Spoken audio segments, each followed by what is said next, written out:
तो सीबीएसई के कुछ और चाहिए एमसीक्यू, ऐसे क्वेश्चन मुश्किल हैं और पेपर में आते हैं, ध्यान रखिएगा। आओ जरा देखें।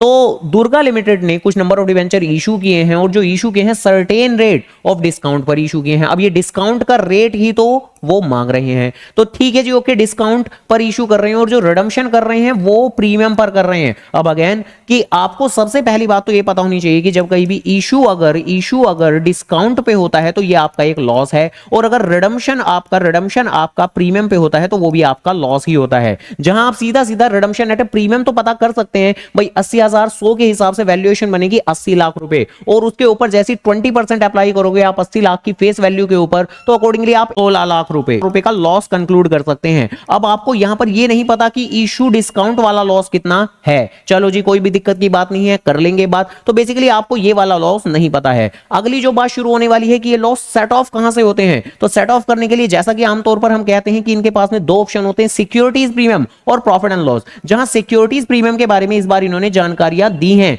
कि सिक्योरिटीज प्रीमियम का existing balance before issue of debenture जो था वो 25 लाख रुपए का था, और इवन राइट ऑफ करने के बाद में उसका बैलेंस जो बच गया वो 5 लाख रुपए बच गया। तो भैया पहले था आपका 25 लाख रुपए, बाद में बैलेंस बच गया 5 लाख रुपए। तो यहां से आपको यह कंक्लूड करना है कि बताओ सिक्योरिटीज प्रीमियम का कितना बैलेंस यूज हो गया। तो कितना बैलेंस यूज हो गया, ऑब्वियसली 25 के मुकाबले 5 बचा है तो 20 लाख का बैलेंस यूज हो गया। और कहां यूज हुआ होगा, इस लॉस को सेट ऑफ करने के लिए यूज हुआ होगा। तो यहां पर तो हमें जो लॉस नजर आ रहा है वो कितना, 1,60,000 रुपए का नजर आ रहा है, जबकि जो सिक्योरिटीज प्रीमियम का यूज हुआ है वो हुआ है 20 लाख रुपए का। तो अकॉर्डिंगली जो रिमेनिंग लॉस होगा वो सारा का सारा obviously issue of debenture at discount का ही होगा। तो 20 में से 16 लाख रुपए मैं माइनस करूं तो वो आएगा आपका कितना, तो टोटल यूज कितना हुआ 20 लाख रुपए। अब 20 में से 16 लाख यहां इस्तेमाल हो रहा है तो रिमेनिंग आपका यहां इस्तेमाल हुआ ही होगा कितना, 4 लाख रुपए। अब आपको अमाउंट पता लग चुकी है डिस्काउंट की, तो रेट पता करने के लिए क्या करेंगे, ऑब्वियसली नंबर ऑफ डिबेंचर से